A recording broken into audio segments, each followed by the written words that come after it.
Well, hello, Chaudhry's champions. I hope you guys are enjoying your summer break, and I hope you're tuning in to listen to Abe Lincoln at last. We are on chapter 6, Trust the Magic. Clouds hid the sun. Jack and Annie sat in a clump of dead weeds beside a dirt road in the countryside. A chilly wind blew the creaky limbs of bare trees. "You okay?" asked Annie. "I think so," said Jack. "Where are we?" "Looks like we're somewhere in the country," said Annie. "No kidding, but where? Why?" said Jack. Wait, said Annie. "Mr. Nicolay said if the president had a free moment, he'd take a ride in the country. I'll bet we've come to a spot where we can catch Abraham Lincoln on his ride. Alone." "Oh, wow. Cool," said Jack.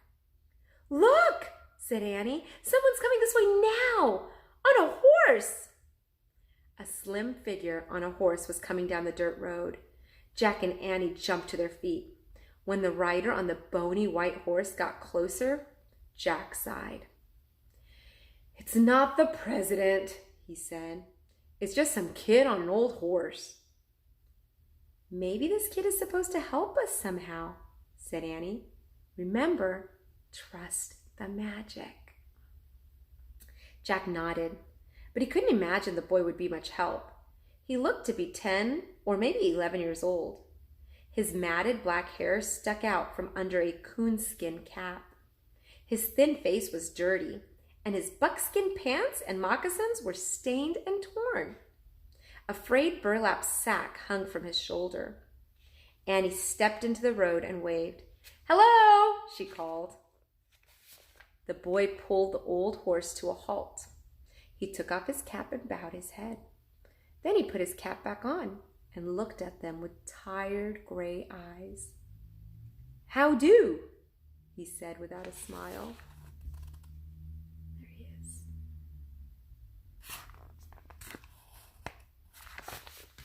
"How do?" "We do good," said Annie. "We're wondering if you can help us. We're looking for Abraham Lincoln. Does he ride his horse around here? Have you ever seen him?" The boy's eyes brightened. "You're looking for Abraham Lincoln?" he said. "Yes, we are," said Jack. "Why?" the boy asked. Well, we just want to say hi to him," said Jack. "Do you know if he goes riding in this area?" The boy nodded. "He does," he said. "In fact, he is in this area as we speak." "Really?" said Annie. She smiled at Jack as if to say, "See, the magic's working." Jack couldn't help smiling back. "So can you tell us where we can find him?" he asked the boy. "Yes," said the boy, nodding. "But I think it's better if I take you to him myself. I just have to grind some corn at the mill first." "How long will that take?" Jack wondered. "How long will the president be riding in the countryside?" I want you to pause here and think about character traits and some inferences you might be able to make about Jack. What does Jack sound like? What kind of a boy do you think Jack is? Do you think he has a lot of patience? Do you think he's eager to get to where he needs to be or wants to be? I wonder. What do you think he's going to do later on in this chapter or the next chapter?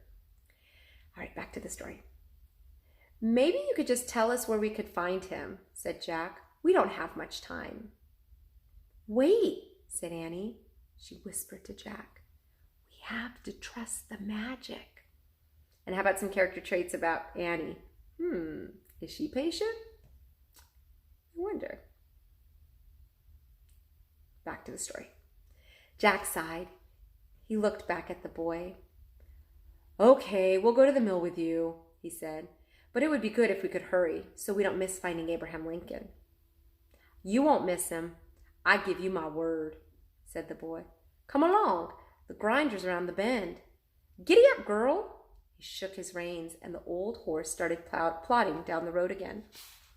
Jack and Annie walked after the slow-moving horse. "Our names are Jack and Annie," Annie called. What's yours? You can call me Sam, the boy said over his shoulder. Okay, Sam, said Annie. Thanks for helping us.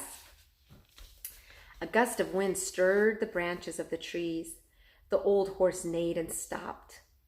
Keep going, girl, said Sam. But the horse wouldn't budge. She doesn't hear well. She gets spooked by the wind, Sam explained to Jack and Annie. The lonely sound of the wind spooked Jack, too. Something felt wrong. This weather was different from the weather at the White House. Giddy up, girl, said Sam. The horse started plodding down the road again. When they rounded the bend, Jack saw a strange-looking machine in a clearing. It had a barrel-like container with a wooden beam attached to it. Metal rods hung from the end of the beam. What's that? Said Jack. The grinder, said Sam. You ain't never seen one before? Sure we have, said Annie. No one was tending the grinder or waiting to use it. Sam dropped his sack to the ground and dismounted. He was tall and skinny. His buckskin pants were too short for him. What's in your bag? Asked Annie. 20 pounds of corn, Sam said. Shelled it all by hand. Wow, said Annie. Sam poured the corn kernels into a funnel over the barrel. Then he hitched his old horse to leather straps attached to metal rods. Jack and Annie stood to the side and watched Sam walk his horse around in a circle. After a while, Jack grew impatient. The corn grinding seemed to be taking forever. Before he could say anything, though, a gust of wind came up and the horse reared. Keep moving, girl, said Sam. The horse neighed and tossed her head. Go on, girl, giddy up, said Sam. He slapped her backside. Giddy up, I said. The horse didn't budge. These nice folks are waiting on us, said Sam. He pushed the horse from behind. The wind picked up, tossing dead leaves into the air. The horse neighed again, then kicked out with her hind foot. Her hoof hit Sam in the head. His coonskin cap flew off as he fell backward and sprawled across the ground. Sam? Cried Annie. Annie and Jack knelt in the dirt beside the boy. A trickle of blood ran down the side of his head. His eyes were closed. Sam, said Annie, can you hear me? She wiped the blood with her apron. Sam didn't answer or open his eyes. Hey, Sam, Jack said loudly. Wake up! But Sam didn't move. He didn't even seem to be breathing. Jack and Annie looked at each other. Is he dead? Whispered Annie. Uh-oh. Sam got hurt pretty badly, it looks like.